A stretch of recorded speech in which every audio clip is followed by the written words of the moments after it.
This is my 2003 Tacoma PreRunner, two-wheel drive, and this is pretty much everything I'm going to need to make it four-wheel drive.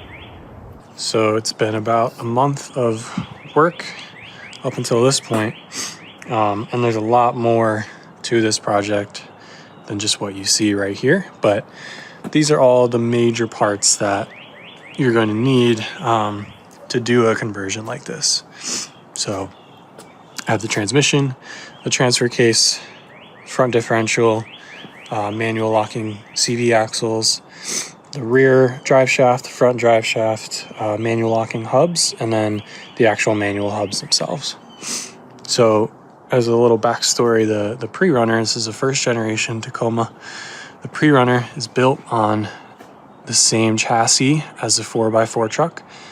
So it has all of the connection points for all of the major gear that's going to make it four-wheel drive, but it's just not there. So what's cool about this is that means, in theory, if you source all of the parts that comprise a four-wheel drive truck, you can essentially bolt everything on and make it four-wheel drive. So there's a lot more than that goes into this, of course, wiring considerations, things like that. But yeah, it's really a fairly straightforward process once you source everything and once you sort of have all the information that you need, to move forward. So yeah, I've been restoring all this stuff myself. So almost everything you see here is used and sourced from a junkyard. There's a lot that goes into, refurbishing and replacing seals and painting and, removing rust, all that, balancing drive shafts.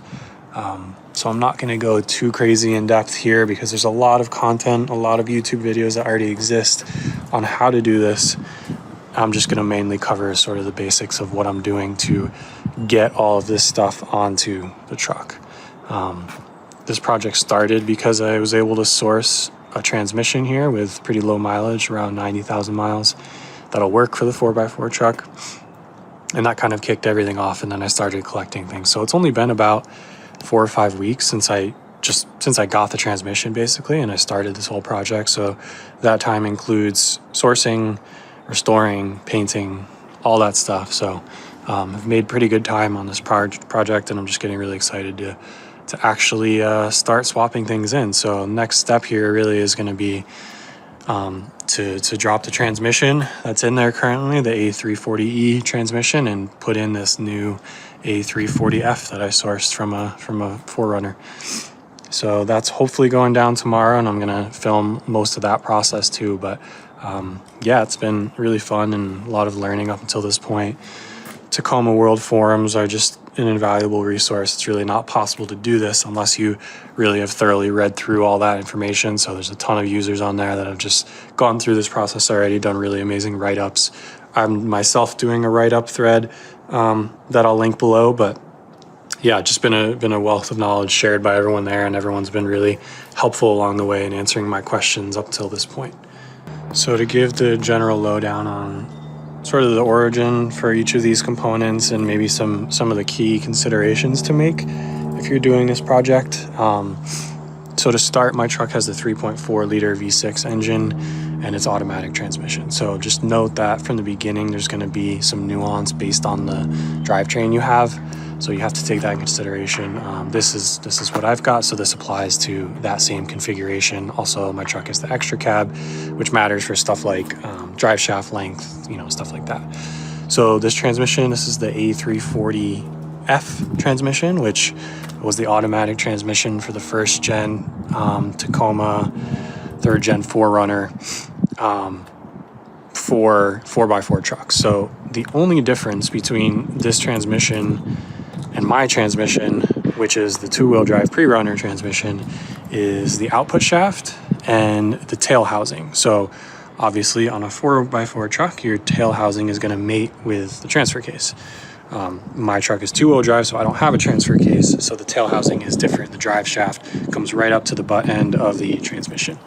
It's possible to swap your output shaft and tail housing over to an A340F, or from an A340F rather, but it's really involved. You have to dismantle the entire transmission basically. So what almost everyone does for this project is just sources a new transmission unit entirely. So from the bell housing back to the tail housing connector to the transfer case. So I found someone locally that had one of these. It actually had a transfer case connected to it, which was also in really good shape. I couldn't use that, and I'll get into why I couldn't use that one in a minute. But yeah, so the transmission itself is in really good shape.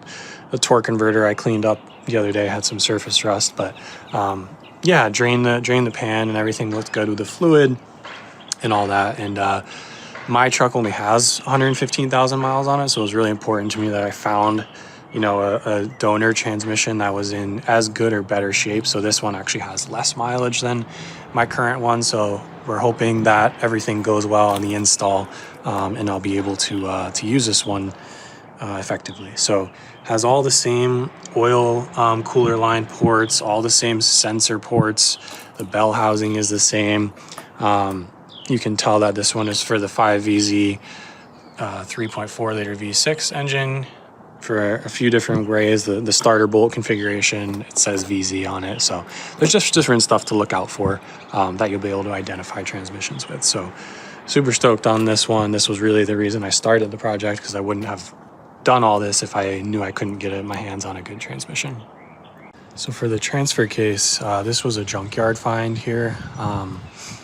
It was in much worse shape aesthetically when I got it. It was covered in grease. I'll hopefully insert a before picture here, but I did a lot of overhaul work on this particular piece. And this is from, I think it was a 99 4Runner. So as you can see, I'm sourcing parts from a 4Runner, which is also a cool part about the Toyota platform from this era, is the 4Runner and Tacoma really shared interchangeable parts for the most part.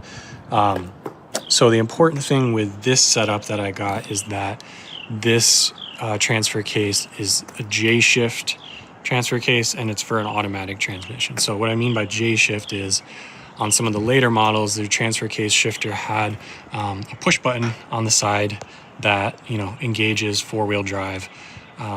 So you just shift up and down, and then you use the push button to engage four-wheel drive. On the J-shift, you can see, if I can focus on it, you can see the shift pattern there. It sort of looks like a J. And that's important because it doesn't require any of the wiring that's necessary for the push button four-wheel drive. It's all mechanical, which means swapping it in when I don't have pre-existing wiring for that type of shifting system just makes it simple. So has the J shift. It's meant for an automatic transmission. There's a number of ways how to identify units that's shared on Tacoma World for identifying automatic transmissions. One of the key ways is I have these sensors here which have to do with the positioning of the transfer switch as I'm using it, that type of thing. But for this one, I overhauled every single one of the seals, the shifter C, all the bushings and the rubber boots, restored the flanges, sort of removed all the rust, repainted, replaced all those seals. So did a lot of work on this one really, and hopefully everything will be buttoned up because of that. Hopefully no leaks and things like that. I used all OEM parts for this entire project, so it wasn't cheap. There are ways to do it cheaper, but I wanted to do it really thoroughly, and I'm just a fan of using OEM parts. So, but yeah, this is the transfer case, and again, this mates directly up to the transmission tail housing. So for the front differential, which again is on a four-wheel drive truck, this is gonna, the front drive shaft, which connects to the transfer case, will transfer power to your front wheels through the front differential and your CV axle. So this one I did a really thorough overhaul on. You can see it kind of almost looks like it's straight out of the factory, and it's because I spent a lot of time removing all the rust, really cleaning everything up. I have all new hardware, OEM hardware, all throughout this clamshell, and all new seals, gasket maker, the whole shebang. So this one really came out good.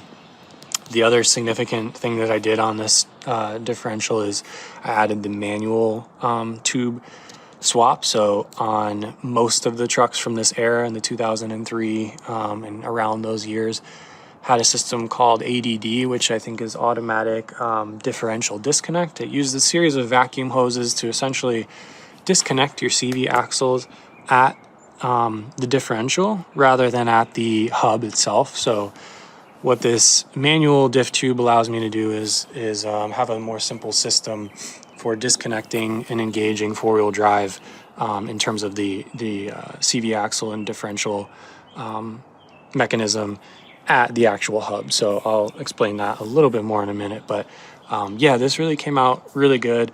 This was from, I think this was also from a 4Runner. I guess I sourced most of my parts from a 4Runner here, which is kind of funny. But yeah, this one I did a ton of work on again. All the seals, everything is pretty much brand new on that. So really hoping that works well. And I might as well get right into the CV axles while I'm filming over here.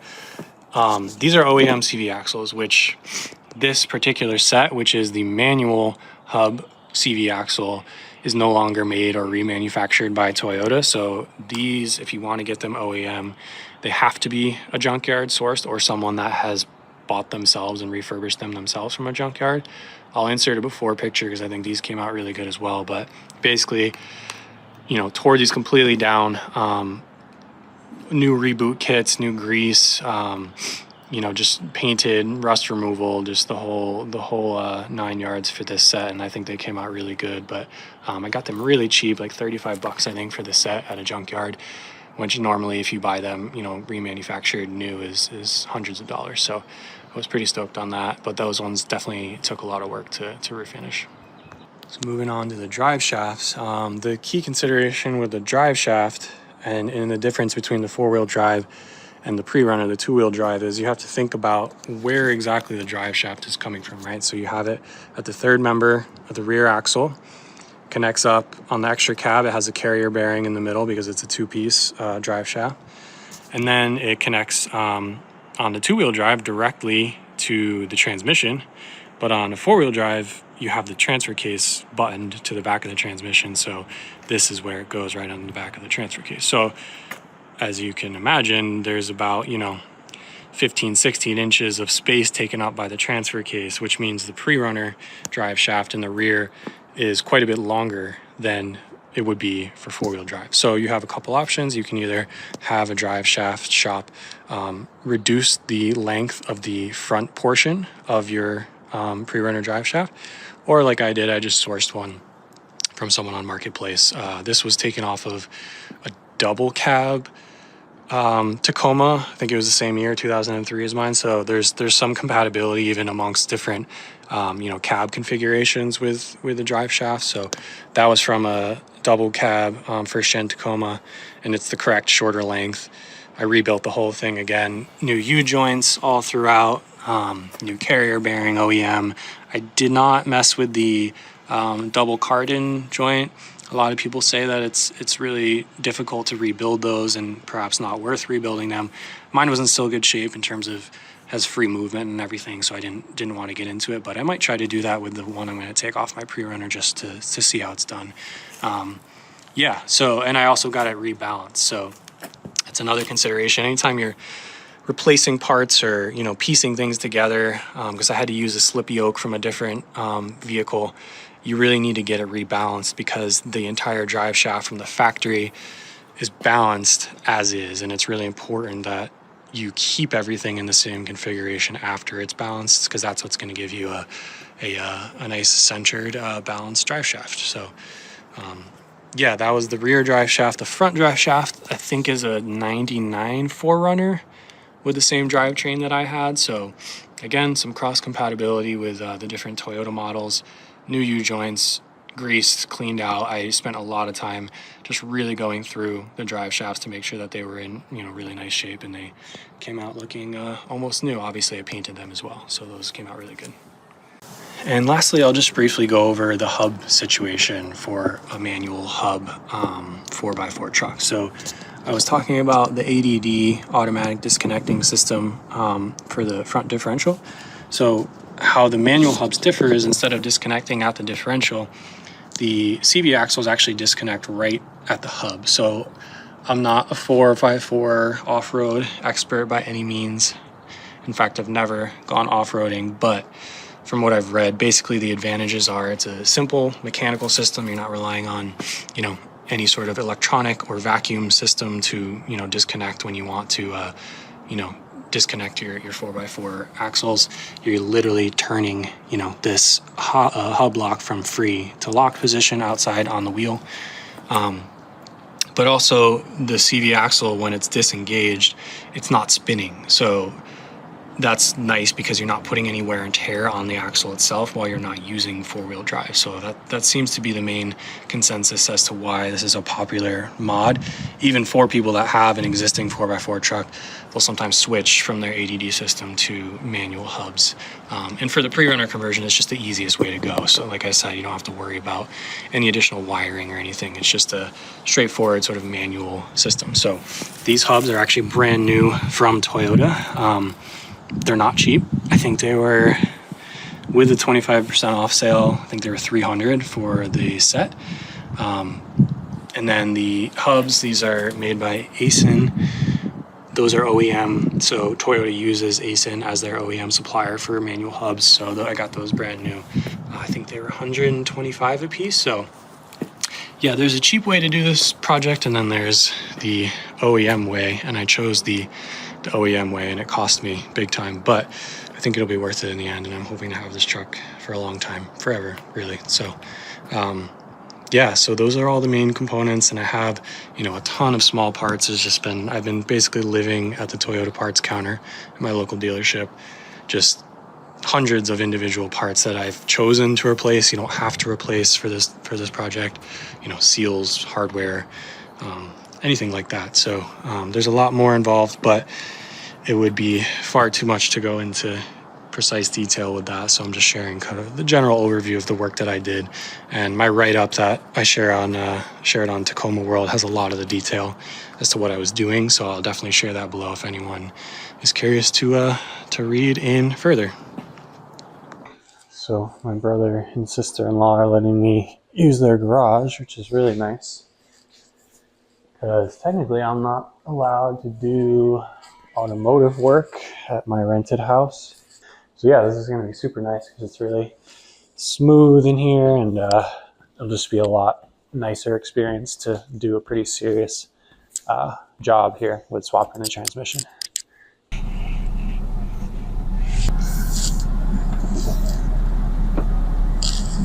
So because I'm not at my home shop, I had to bring all the tools that I'll need with me. So it came out to be quite the load of tools here, but I just want to make sure that I really had everything that I might need, so I don't have to drive back and forth to my house, to my shop. So yeah, here's the spread. Got plenty of space on both sides. It's looking good. I got the garage swept. So I'm gonna get it jacked up and take the wheels off and get going on this project. So I'm pretty excited. Been a lot of work leading up to this point. Got all the big parts and transmission jack and jack stands and stuff over here ready to go. So yeah, it should be fun. I'm just gonna take my time. I'm gonna stay over here for a few days to just give myself some time to do it properly and slowly. But super excited, and I'll get some footage. Once I start really taking things off and pointing out anything interesting that might be helpful to other people. I've got the transmission draining right now. I took off the sway bar, took the wheels off, obviously. So after this, I got to disconnect the dipstick tube right there for the transmission. And yeah, start unbuttoning everything underneath. I'm going to take the propeller shaft off first, probably. There's a bunch of wiring harness connections on the top of the transmission, oil cooler pipes. So I'm going to get under there and start disconnecting everything, but so far so good. Okay, the transmission is drained up there. Now getting ready to drop the propeller shaft down. So I've got a ratchet strap going across the front and across the back. So I'm going to take off the rear slip yoke flange, then the front, and then those will be supported by the ratchets that I have going across the frame. And then I'll be able to take off the carrier bearing in the center, and then more easily remove everything without it crashing down on me. So If you have a regular cab, you won't have a carrier bearing. It'll just be a normal one-piece rear drive shaft. But with the double cab and the extra cab, you have this extra length in the truck itself. So yeah, two-piece. So I'm gonna get that popped off and keep going. So there's my PreRunner drive shaft out.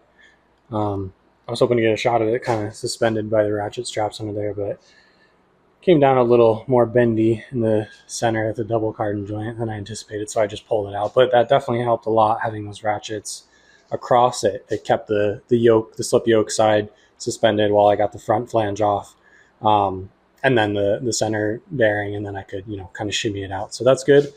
So that's most of the stuff disconnected from the transmission that I'll need. I forgot to mention that I made this sort of checklist before I started, just to help me remember sort of all the major stuff that I need to do.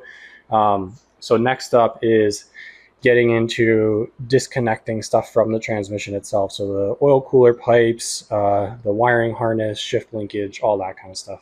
I want to just quickly highlight the difference in the drive shafts. I know I talked about this earlier about how the transfer case takes up some of the room that is non-existent on the PreRunner. So you can see my PreRunner shaft on the top and how much longer it is just in that front section, because we're accounting for the transfer case there. So the rear slip yoke up to the double cardan is exactly the same.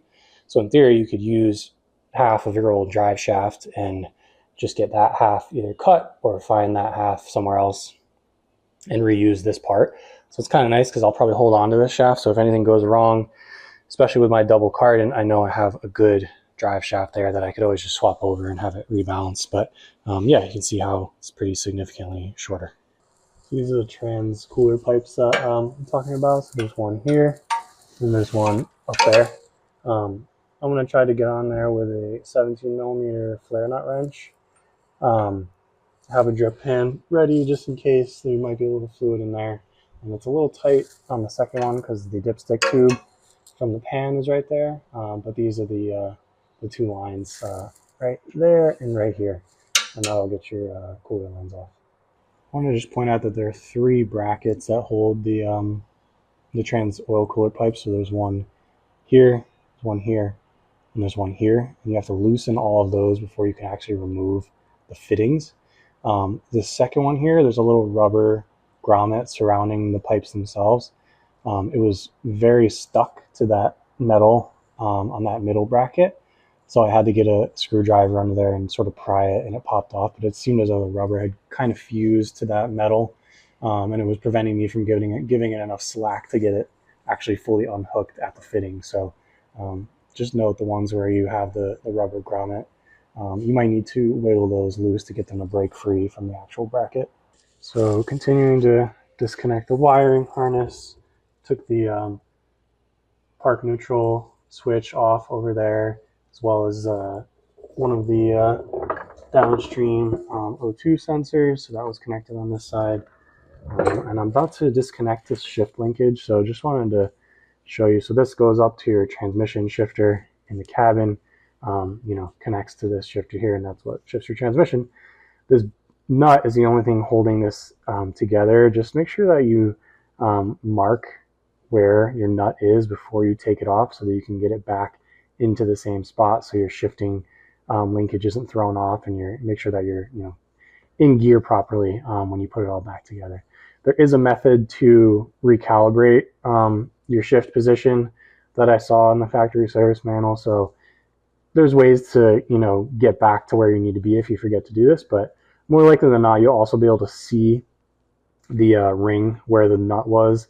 Mine has a bunch of old undercoat sprayed all over it from the previous owner. But yeah, so I marked it, and I'm going to pop that off. It's a really light torque spec. And then just continue with a couple of the wiring harness spots. And then the harness should be free, and I'll be able to start on the access plate bolts and the torque converter bolts as well. So with the harness, you'll know when it's free because you'll be able to take the entire thing over to the driver's side, and you can see, all the way up, basically, it's now free up into the engine compartment. So it's pretty easy to get off. guess I could go over what each of these were. This was the oil temperature sensor. This was the park neutral position switch. This was the O2 sensor. What else was there? This is the transmission wire. This was the second speed sensor. And then this was the rear speed sensor. And what's to note something about this is if you're coming from a pre-runner, you actually have to extend this cable. So I already did that earlier because I knew I was going to have to do this. So you can see where the gray loom meets this black loom. That's where the end of the plug used to be. But I spliced in about 16 inches of wire to extend it. And again, the reason for that is this plugs in on this side here on the tail housing of the transmission on the pre-runner.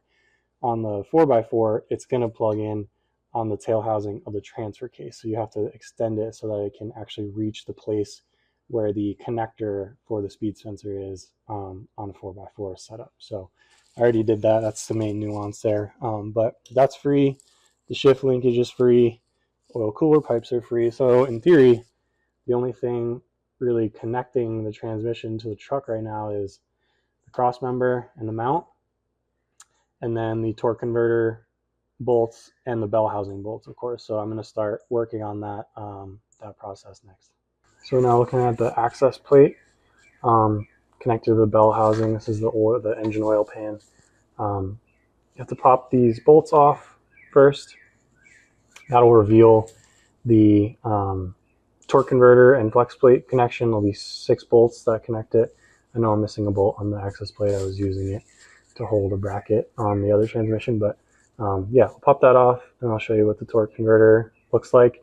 And I'll have to rotate the crankshaft up front to turn the engine, to turn the torque converter so that I can access all 6 bolts. So with the access plate off, you can now see the flex plate, and behind it is the torque converter, and there are 6 bolts that are connecting the two. So I've got a 19 millimeter on the crankshaft with a long 1/2 inch ratchet. So it's kind of hard to do one-handed, but I'll show you. Turn that clockwise, and you can see how you can turn that to expose all of the bolts. So I need to go around and remove all these 6 bolts. I got the 6 bolts that connect the torque converter to the flex plate off. And next, while I was right in that area, I just pulled the starter off. So there is a starter power wire that connects right there. You just have to undo this nut and that slips right off. It's kind of like a terminal. Just one wire connector right there, and then there's these 2 bolts that connect the starter to the bell housing. So that sits right in this gap right here. So the 2 starter bolts will come through that area of the bell housing, and then the starter is free. And what's nice about having no 4-wheel drive stuff on the truck yet is there's several different pathways where I could pull the starter out, where I think if you had a 4-wheel drive truck already and you had the front differential and other stuff in there, it'd be a little bit more difficult to get that to actually come out. But there was a very easy, clear path for me. So yeah, that was super easy. Now I need to get back under and start undoing the cross member. I first need to support the transmission with the transmission jack, now that I'm going to be removing some of the actual supports on the truck.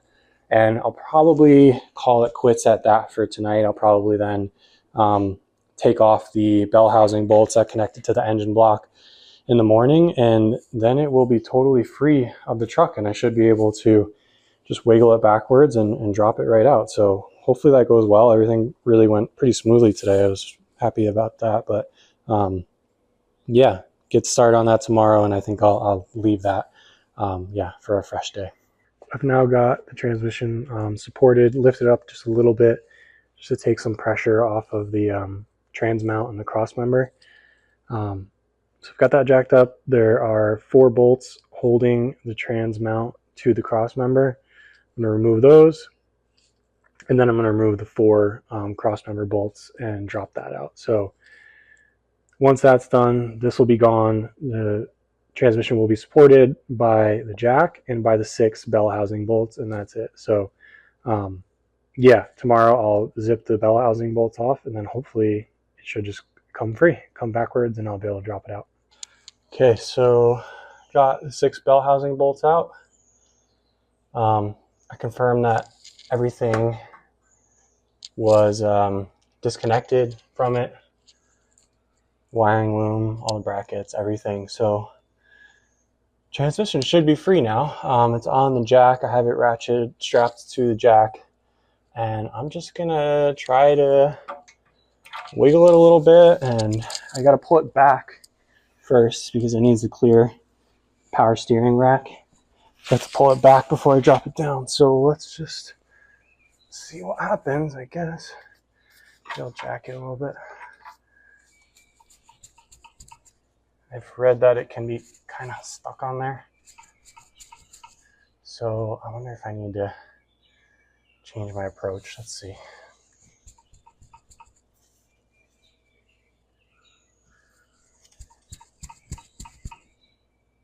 Try hitting the bell housing a little bit with a mallet. I'm not really sure if that's going to work, but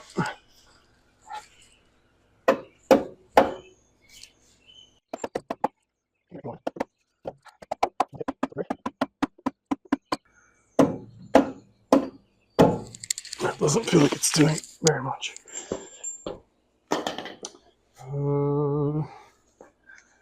Where else to like pry this from? There's alignment pins in there. I don't know exactly where they are, so that's why it's not just dropping out. But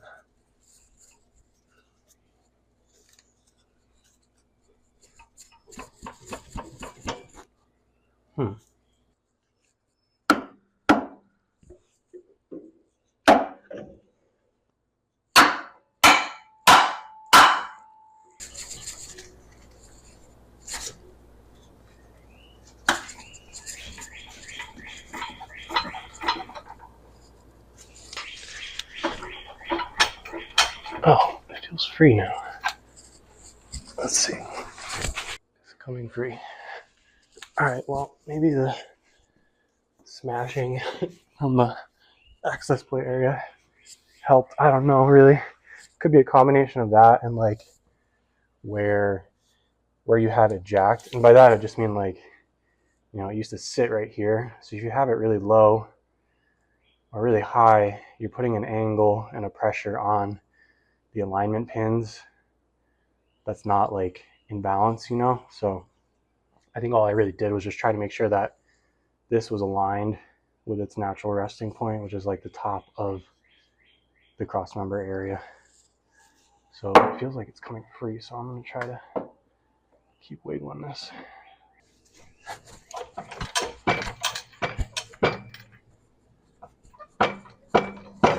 Oh, there it goes. It's out. Hell yeah.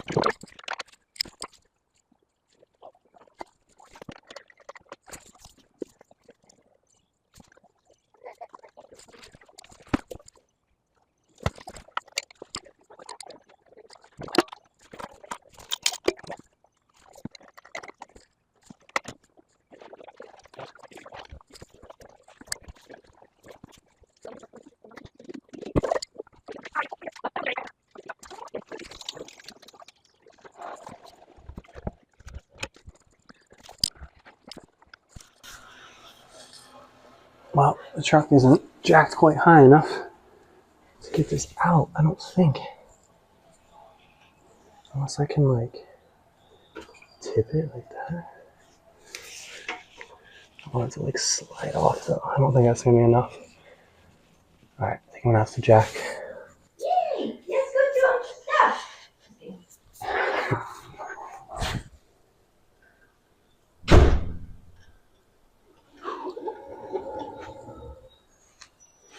We're out. Okay, the transmission is out. Yeah, I had some trouble with it being stuck to the engine block pretty good. So what I ended up doing was hitting with a mallet in this area because that's exposed. So not the torque converter, but hitting the bell housing back a little bit using a wood block and a soft faced hammer.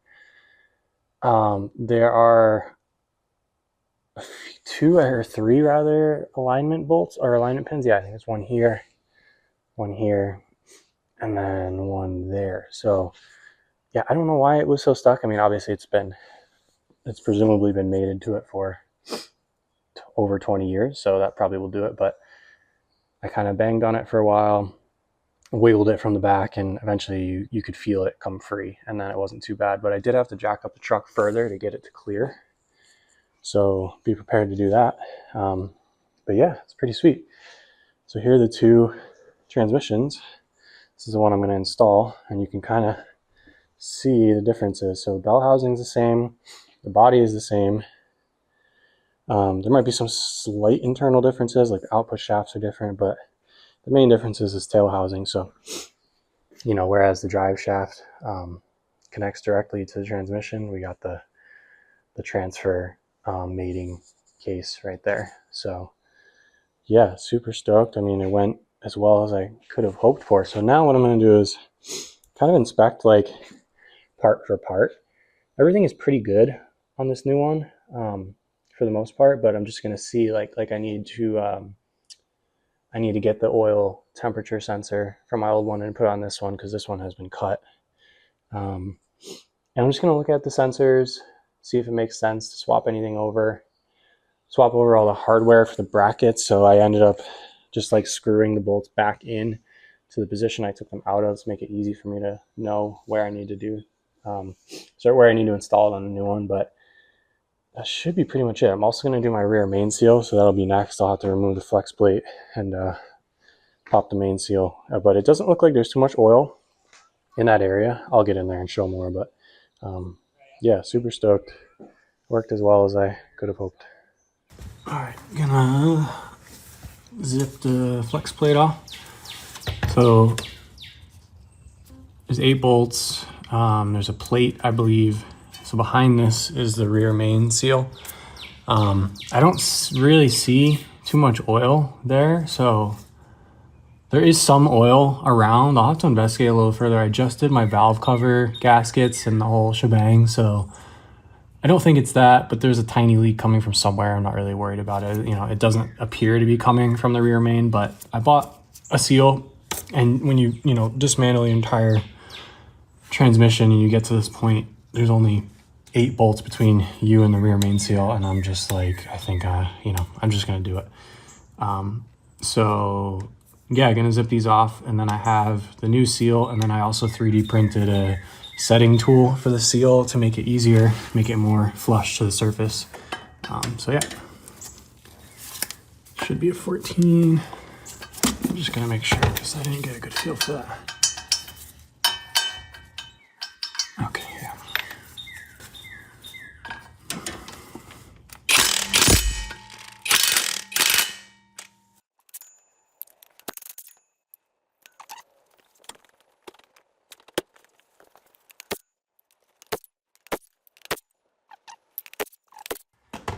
Now this should come off.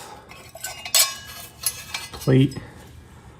Just make sure I have the orientation right. So I'm gonna stop this so I can take a picture.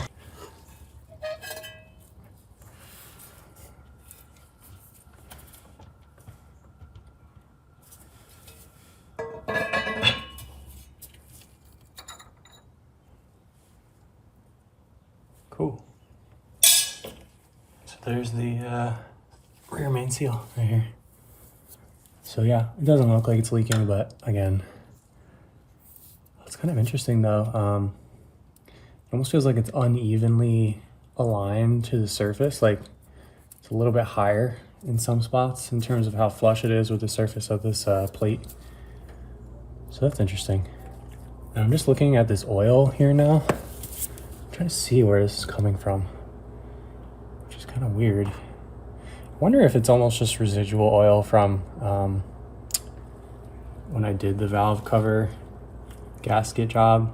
I had to clean a lot of oil out from this whole area. So I wonder if it's just kind of residual that I didn't get from that, because I really don't see it leaking anywhere. I don't think the pan is leaking. Looks like it seems like it's coming from, you know, above, which would be the valve cover gasket area, which again I just did all those, and as far as I'm aware, they're not leaking now, you know. So yeah, so that's cool. So I will pop that out and get the new one set in.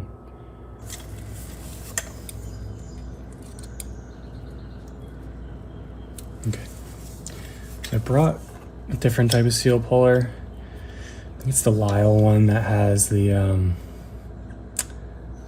little lever part to it, but I realized that the tip on one of them is broken and I have a replacement tip, but I forgot to bring the replacement tip. So I'm gonna try this style. Factory service manual says to like cut the lip off of it and then use a screwdriver. So I think if I get this in there with a screwdriver, I should be able to pop it out. But you just don't want to ever pull the seal from the bottom where oil is going to naturally sit, you know, with gravity. So I'm going to pull it from up here and just see if I can do this. Might be in the way of the camera a little bit, but okay, I'm not gonna bugger this too much. I'm gonna go get that proper seal. So then I'm driving all the way to my house and I forgot my house key, which was really annoying because it was like an hour wasted, but I couldn't get the tools I was gonna get. I couldn't get the puller I was gonna get. So I just modified this one. I just made it a little bit thinner and I was able to get in there and popped right out. So yeah, I don't think this was leaking at all, which is good. You know, ultimately probably didn't need to replace it, but whatever. It is what it is. So I got the new one here. That'll sit in there.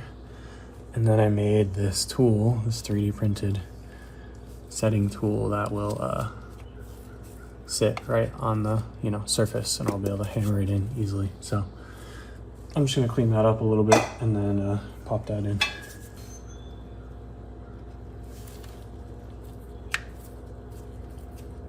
Actually, I'm gonna do it so that the label's on top. I don't know why, just cause. Oh wow, that actually slipped in there a lot easier than I thought. But anyways, I 3D printed these tools, so I might as well use it.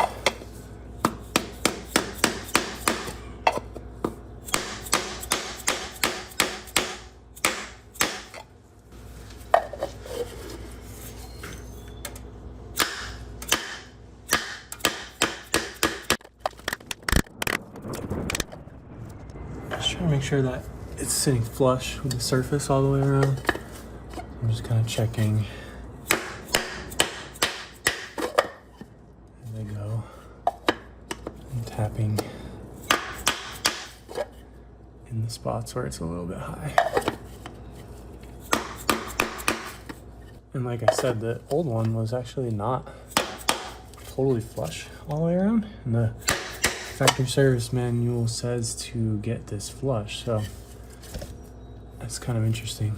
It wasn't leaking, but clearly it wasn't fully set in there. Okay, that's getting pretty close. I'm also overlapping. You can see how the edge of this is pretty wide. I'm overlapping it between the face and the seal so that I don't overdrive it. So basically I can't go any more than flush. Okay, I think that's good. And these 8 bolts do use Loctite. I just looked it up in the service manual. The factory service manuals recommend the 3-bond brand, or that's what they tell you for the spec. So I don't think those are as readily available. So I was just trying to look up what the Loctite equivalent is, and it seems like the best educated guess on the forums is Loctite 243, which I think is just the normal blue Loctite, but don't take my word for that. Do your own research on what Loctite is going to be best for that. So got the plates back on, cleaned up with the bolts a little bit. You can see I numbered these. The factory service manual specifies a specific pattern for torquing these, so it was just easier for me to remember it by just drawing on them with a little Sharpie. Yeah, 61 foot-pounds for those. You have to put something to prevent the flex plate from spinning with the engine. So I have a long breaker bar on the crankshaft with a 19 millimeter that it's shimmed up against the frame of the truck. So when I'm turning, it's putting pressure on that breaker bar, which is on the frame of the truck, so it can't spin. So that let me get these up pretty easily to 61 foot-pounds. So this is all set, buttoned up. I'm gonna clean up a little bit more in here. There's just like oil and that type of stuff before I get the transmission, the new one, ready to come in. Just wanna make sure it's nice and clean in here. And I'm gonna grease the alignment pins, just make sure, yeah, we're good to go before I try to get that back in. So we've got everything transferred over in terms of brackets and stuff. The one annoying thing that I ran into was I needed to take the oil temperature sensor from the old transmission and put it onto this one because this one was snipped. And you can't pull this out because of the oil cooler here. You can't pull this out unless you turn this, change the direction of the head. And you can't get on that nut unless you take off this sensor. So that was kind of an annoying, unnecessary part that I wasn't expecting. I had to take all this off, turn that, pull that out, do the same on the other one and put it all back in. There's also weird torque specs on this. So this is 35 inch-pounds, so it's basically hand tight. And then this little lock washer keeps it in place. So anyways, yeah, it's got it strapped in and pretty much ready to roll it back under the truck and start getting it bolted in. So I skipped a few steps here because it was frankly just too labor intensive to pause and start filming, but I got the new transmission in, and by in I mean I got all the 6 bolts for the bell housing to the block torqued to spec. So still need to connect the torque converter and the flex plate, but I think that was by far the hardest part. Yeah, I guess tips like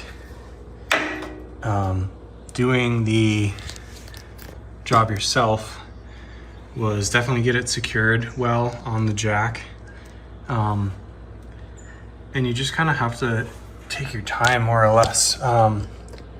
There's 2 alignment pins, so my main advice would be just to get it close, get it like as close as you possibly can.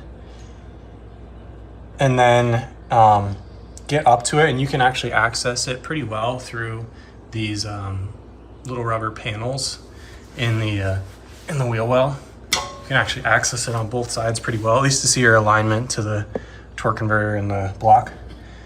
But once you're really close, you can almost kind of just shimmy it up by hand. So you kind of just grab it by the bell housing and just shimmy it up. It doesn't matter if the jack is in absolute precise, perfect position. And then once it's sitting on both pins, it was very easy to get all the bolts started. And by that, I mean, they were all perfectly aligned to get the bolts started. I was able to hand spin them pretty much, all the way until they were snug.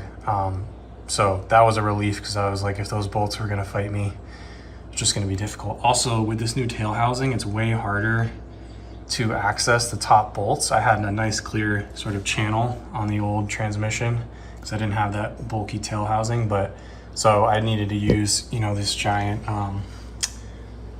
set of extensions and swivels. So just know that your torque, it's obviously not going to be perfect because you're going at a slight angle and you're using a swivel. You're just going to have to do your best. It's 53 foot-pounds. It feels really snug on there, so I think I'm going to call it good. But yeah, I need to connect the torque converter, but this one whooped me pretty good. So see how far I get tonight. If I get the cross member in, I really would like to get the trans mount on and the cross member in, just to have that supported overnight. But we'll see how far I get. So we're at the start of day 3. I stopped by the dealership this morning, and they should have the trans mount for me, the correct one, tomorrow. So there's some stuff I can do in the meantime, but be able to pick that up tomorrow and continue, getting the cross member bolted on and move on to the transfer case. But now I'm doing the flex plate to the torque converter. So what I had to do was, I can actually just show. So the the bell housing is now, you know, mated to the block, and I've got my 19 millimeter on the crankshaft. So what you should try to do, and this was a Timmy Toolman hint, but try to get one of the torque converter bolts, or bolt locations, just somewhere in this vicinity when you're putting it on the transmission. So that way you're not trying to screw something in, you know, way up there if that's your only access. I mean, regardless, you should have a couple points where you can get at it, but you know, from here, all you're trying to do is get that first. Okay, it's kind of hard to do one-handed, but you can see if I turn this,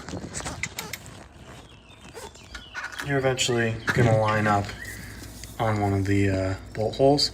So just get that first one started, and then you'll be able to turn the flex plate with the torque converter to loosely start all of them. There is a green bolt, so the rest of the bolts or most of the bolts are gold, like this. Sorry, I can't see that. They're gold, but there's one quote unquote green one that the factory service manual talks about, and it says, hint, put the green bolt in first. So I think they're basically just saying give yourself a way to identify what your starter bolt is, so that as you're going around and you know, tightening everything, you have a reference for where you're at. I just numbered all of them, and I just looked up you know, the proper radial 6-bolt torque pattern. So I just numbered all of them like I did with the flex plate bolts. So that would be easiest for me to just be able to snug everything up tightly. And these are only 30 foot-pounds, so pretty light spec. But once I do that, I will get the access plate back on as well. And then as far as connecting the transmission, we'll be all set. Okay, now trying to get the transfer case in. I won't be talking much because I'm trying to concentrate, but yeah, I have it lined up. I'm doing this before I put the cross member in because I realized that the trans mount actually blocks one of the bolts for the transfer case, as in I wouldn't be able to slide it in to get it mounted. So yeah, I have it supported by a jack. I'm going to do this first, and then I'll temporarily put the cross member back in before I get the new trans mount, hopefully tomorrow.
Well, should I try Timmy Toolman method? I don't know.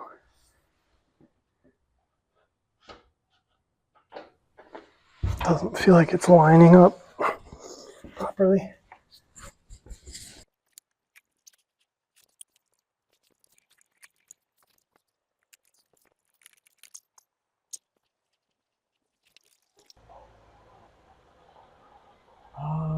Maybe I need to have probably need to have a fucking transmission neutral. Okay, what position would be neutral? I need to think about this. That's probably why it's not letting me turn. I need to think about this park. Park is all the way up. So it would be 2 from that. Park's all the way to the back.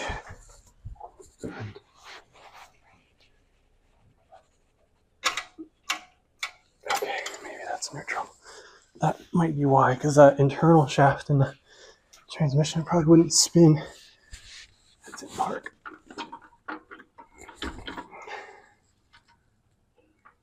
Yeah, I mean, that's definitely, okay, that's smart. That's definitely moving the transmission now. Okay, but now, what the fuck is holding this up?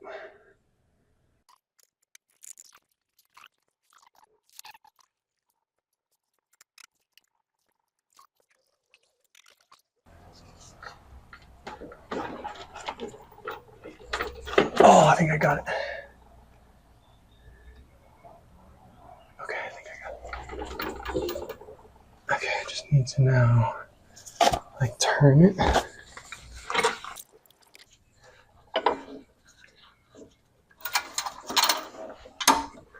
Yes. There we go. There we go. That's it. Check the side. Oh, yes. Oh, yeah. So the key there was, well, one of the keys was, transmission was in park. So obviously, oh, yes. Thank God for alignment pins. Transmission was in park, so obviously it's not going to spin, and you kind of got to wiggle the rear flange back here to get it to align. And if the transmission is in park, it's not going to wiggle.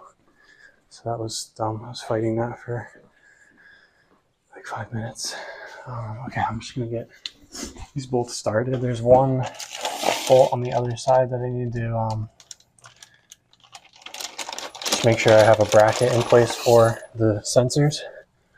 But I marked it with some paint so that I remembered. Oh, yes. Finally. I think these bolts have a pretty light torque spec, which is interesting. Like 17 foot-pounds. Yeah, these alignment pins are amazing because once you get it seated, you can like hand thread the bolts basically all the way in, which is great because it'd be really hard otherwise to fight this. Yeah, oh man, I'm stoked on that. So I want to show you the top view. So this is the transfer case mated to the transmission from that top shifter port inside the cabin. Just make sure you also get this vent hose hooked up back on the transfer case. It goes from the tail housing of the transmission to the transfer case. Yeah, so then once you get this in, I'll be able to put the transfer shift lever up here, which is really cool, and then hook up the shift linkage for the transmission. So super stoked on that. That was a bit of a bear to do by myself, but just finishing up the bolts again, and yeah, it came out pretty cool. I've got the transfer case fully in now. It was a little hard to get to a couple of the bolts to torque. So on the top one, driver side, I couldn't get a torque wrench on there, so I just did as tight as I, felt was reasonable for 17 foot-pounds. Everything else I got a torque wrench on with a little bit of effort, but yeah, it's now, fully suspended off of the transmission. I temporarily put the cross member back in. This is the wrong trans mount, remember, but that'll be, the right one should be coming tomorrow. So this is just supporting the whole thing so I don't have to leave the jack under there. This is more secure. So yeah, now I have to put the transfer shift lever in up in the cab. Also, remember I was talking about the extended vehicle speed sensor wire. This is why I did that, and good news is I'll have plenty of slack. But since this is a PreRunner transfer case, there's a plug here where the speed sensor will go. So on the PreRunner, I believe they got the speed sense from something in the ABS system, but on the Tacoma, it uses the sensor in the transfer case. So I'll pop that plug off right there, put in my sensor, and then plug in the cable. And that'll be pretty much the transfer case buttoned up, except for I'm going to replace these sensors up here with that you see with the green wire. I have new ones. I'm just making a harness for it first, and then I'll probably do that at a later time. So this is the speed sensor. See what I'm talking about? It goes in and mates with the worm gear side there. So this just fits right in. like so. Like that. And it's really light torques back, like 8 foot-pounds or something. Yeah, and then my speed sensor plugs right into there. I've been waiting to do this for such a long time, but you can see the transfer shifter. It's now in the cab, and I have 4-wheel drive shifting in my PreRunner. Oh, I'm super stoked. I got this shift knob on eBay, and then I actually have the OEM shifter bezel, so like the console area for the 4-wheel drive truck, brand new, which is going to be really nice to just have like a nice, clean, like factory look to it. But yeah, oh, that reminds me, I got to put that little hose on. But awesome, like just I love the J shift too. It just like feels very manual. But anyway, super cool. I'm not going to put the trans shifter back in yet because I need to still move the whole thing up and down a little bit as I work on the cross member tomorrow, and I don't want pressure to be put on these bolts up here because it's going to be connected to the transmission. So I'm going to wait until tomorrow, hopefully, to button this area up here. But yeah, great progress today, and I'm just like really happy that it all worked out.